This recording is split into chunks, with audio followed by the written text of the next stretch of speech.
So, this is a completely unscripted, from the heart video. So, I don't know, I just woke up this morning and I felt like sharing this story with you. So, many of you keep asking me, Harshada, how did you get into this profession? Because let's face it, it's a bit of an unusual profession, right? At least someone who doesn't look so traditional, who's not a male, doesn't look like a pandit. And so, how and why did you get into astrology, tarot, and all of those things? And it is a mystical story. And I'm pretty sure that anyone that you ask this question to, who's into this profession and ask this question to, they'll all tell you the same thing, which is that I was meant to be in this profession. And as cliched as it might sound, I think it's true for me as well. I think I was meant to be. Now, how was I meant to do this profession is a very long story, and maybe you'd like to listen to it. So, this all starts, I think, as Indians, astrology is very much part of our everyday life. From the moment that you're born. So from the moment that I was born, my nanny got a handmade kundli done. As in those days, you'd go to a pandit who would, or an astrologer who would hand draw and hand write your kundli. And she got that kundli done. And it tells you like the basic characteristics of the person, what kind of profession they might have, what kind of a lifespan and diseases that they may or may not have. And so that was there. Obviously, my name comes from the Pushya Nakshatra, which is my Janma Nakshatra, my birth Nakshatra. So I was named as per Nakshatra as well. And this is not a very uncommon thing, right? Most of us Indians are born into this kind of ritual and into this tradition where astrology, from the moment that you're born, astrology dictates so many things for you. So astrology was not unknown to me because I was brought up with it. But my first memory of astrology, or conscious memory of it, goes back to a time when my mother, on every Sunday in the Times of India, if I'm not mistaken, would read out the horoscope for the week that was written by Bejan Darwara. And it would always intrigue me. And as I grew a little older, she'll say, come, let's look at what your sun sign is saying. And I was like, what is the sun sign? And at that time, as a child, none of that astrology made sense to me. None of what it was saying didn't make sense to me, right? I was just too young to make sense of it.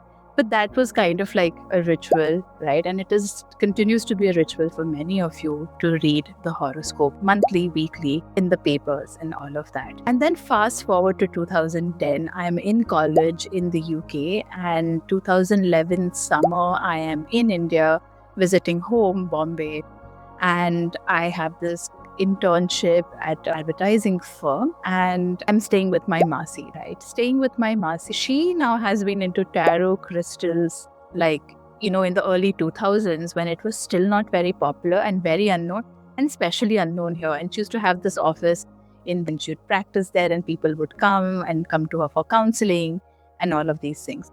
One of the Sundays that I was off from work and I was at home, she pulled out her tarot cards and she said, come, let me teach this to you.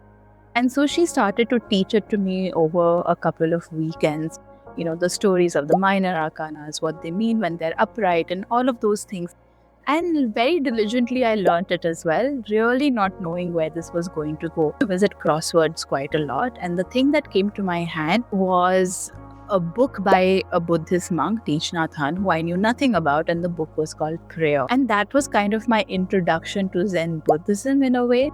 And so similarly, this was also happening when I was trying to kind of figure out my emotional turmoil, dealing with anxiety, dealing with panic and all of those things, and also trying to find my identity through a lot of other things that were around me. I was able to make some kind of a connect of that there is a parallel world, or a world that is just beyond our real realm that we live in, and which is what we call the universe, and sends us signs. And the universe is holding me, and therefore to have faith in the universe would mean that my anxiety, I don't have to be so anxious about things because the universe is holding me. It has a plan for me and all of these things. I was figuring out, with the basics of spirituality and all of that. And somewhere the tarot just seemed to make sense with that as well, because the tarot was also a sign from the universe. The tarot was also giving me clues as to what I could be focusing on today instead of being in my mind and within my anxiety and all of that. So I found the tarot cards to be quite useful in that way as well. So I very diligently learned it. And then it was my last day at the firm where I was interning, and there was going to be a bit of a party, some that kind of a thing. And my Masi said to me, now that you've learned it, what would be great for you to practice it would be for you to take the cards and do a reading for everyone. And I was really hesitant because I thought these people are going to think I'm woo-woo, and so they're going to make fun of me. Anyway, I was a creative intern and they used to always laugh at me for, all my knife things anyway. And she said, no, you have to take it. It's a great way to practice. And we finished the work day, and very coyly and shy, I pulled out these cards and I started, and I said, well, do you want, I've just learned how to read tarot cards. Do you want to know your future? And the first one who opted for a reading was the boss of the team that I was working with. And I even remember the first question I got asked. The question I got asked was, I want to buy a car, but somehow I'm not able to. Will I buy a car? And the answer came, no, you might move. And then I obviously went back to college and I used to read cards for my friends in college. But I started to notice that I would get a lot of headaches or I'd get sick when I used to read cards. And so I started to dull it down a little and not read so much. I didn't really know how to work with energies that I was receiving and all of those things, the negativity and these kind of things. So I just kind of started to dull it down. Also, again, this identity comes into the picture, right? Because I am trying to figure out whether is this that I was already in the art school, I was already a design student. So I was already kind of confused as to how arty do I want to be, and then adding the tarot to the mix was still confusing with my identity, because I was wondering, this will be way far out artsy, and maybe that's not what I want to be in the real world as I graduate, and I want to be a professional and be very logical and all of that. So I dulled it down for a bit, but that interest kind of continued. Now fast forward from that 2010-11 story to 2014, when I moved back to India and I moved to Ahmedabad, a new place, new city. So I met my husband, and one day I decided to read tarot cards for everyone in the co-working space that I was in, and I got great feedback. People said they loved having the reading with me and they all had something tangible to take away. And somewhere during that moment, at that time, my friend and not my husband at that time, Vivek said to me, oh, my mother's into astrology as well. And she goes, visits this person who's also very good and all of that. And I said, okay, all right. And then finally, when we were around about to get married, my mother-in-law, who was visiting us in Ahmedabad, she said, I've heard that you read this tarot cards. Why don't you read cards for me? And my sister-in-law was there as well. This is just before we got engaged, actually. I read cards for my sister-in-law. I again remember that reading very clearly, because I told her she'd have 2 kids, and she does have 2 kids, and then she was, I think my mother-in-law was also quite intrigued by it, amazed by it, and all of that. Then fast forward to COVID. And in COVID, all of us were jobless, right? Including myself. At that moment, I was in consumer consulting, and there was no work. I used to work as a freelancer and there was no work to do. And during COVID, I went to stay with my mother-in-law. And I knew and I could foresee that the consulting work that I was doing had plateaued and it was only going to go downhill from now. So again, I was caught up in this identity crisis, because I was like, if I don't do consumer consulting and if I'm not a professional woman in 2022, 23, 24, and what am I going to be? Because I definitely don't want to be a housewife. That's not, and I felt like I didn't know anything else. And that's when my mother-in-law and my husband reminded me that, oh, you do know something else, tarot, you're already kind of interested in spirituality and you're always saying this is a sign from the universe. And so why don't you pay heed to that? And I did not believe them, because I said, yeah, who makes a profession out of this? Which is true, right? No one tells you that you can make profession out of astrology and tarot, spirituality and all of that. And so again, I had this identity crisis, and the first phone call was obviously to my Masi, who I read tarot cards for. And she said, what is this question? Why are you even asking this question? No doubt this world needs sensible people like you, and so you should do it. And so I was like, all right, okay, rather enthusiastic of her. And so I said, okay, theek hai. Then my mother-in-law said, theek hai, if you don't believe me, let's do a thing. Let's go to the family astrologer that my in-laws go to. And they said, we won't tell him anything. Let's ask him. Let's just ask him the question, what should your next career, what profession should your next thing be?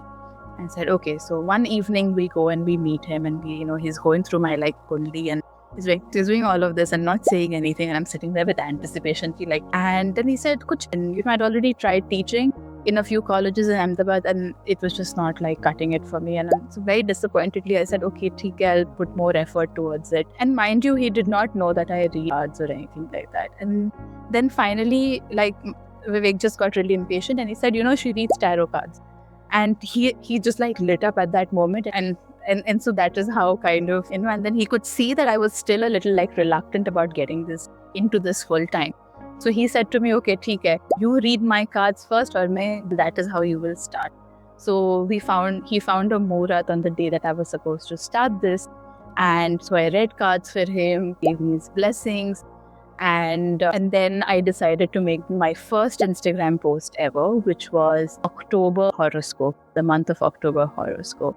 And this was I just put it up on my personal Instagram account. And I got such good replies from it. It was very encouraging for me. And I thought, okay, maybe I should do it. Another thing that happened during COVID and second wave of COVID, which led to me thinking that, okay, maybe I can do this as a profession, was one of the days we were all just like bored, and I was at a friend's house and there was a group of us, and it all just like got, met each other after almost 2 years of a break for dinner. And I'd taken my cards. And I thought I'll just use it as a party trick is what I thought. And I decided to read cards for almost, I think, 10 of them. And they were all like so surprised. They all loved it. They all said they had something meaningful to take away from it. And they were like, how did you know this was happening? And this is such great advice. And all of that. So that was also quite encouraging to me. And I thought, okay, maybe I can do this as a profession. And 5 years now, that's what I've been doing this full time. I learned tarot cards 2010-11. I'm in my 5th year of studying astrology under a guru. So I studied 2 years under someone in Indore. Now this is my 3rd year of studying with someone in Bangalore. So this is my 5th year of studying. I've done basic astrology. I'm now doing mathematical astrology. So understanding the calculations behind how the charts are formed, and therefore having far more accurate prediction results and understanding of the planets and how they work. So mathematical astrology is what I'm doing.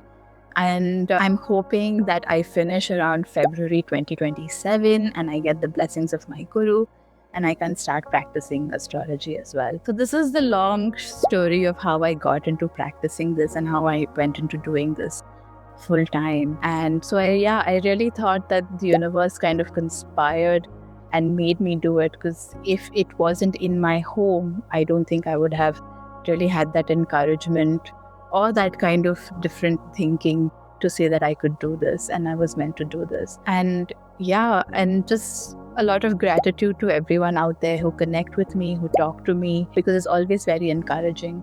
Now, if you ask me what I love about my work, it really isn't predicting, or it's a multiple things, a lot of like spirituality, history, symbolism, art, and all of how all of this kind of combines together into history, archaeology, and all of these things. So a lot of things that you will see on my channel are also just stories, so mythological stories and historical stories. That is what I really love about the subject. But I also love that it allows me to indulge in like the realm that is not here and the realm that is above. And I kind of get to stay up there with my head in the clouds in a way. So that's what I love. But also what I love the most is this work gives me the opportunity to talk to like various amounts of people. And I get to hear about so many varied human experiences, and makes me see how rich this world is and how rich people's lives really are. So you might be sitting in your living room watching this video and might be thinking my life's really ordinary. But for me, sitting on this side of the table, I get to see such ordinarily extraordinary lives. And that is really what I love. And I love seeing the trajectory of people. I love seeing from when I first talked to them and what kind of a life trajectory, they set off on. And really, that is what I love, people and their stories. And I get to talk to so many of you. That is really like my highlight and what I love the most about the work I do.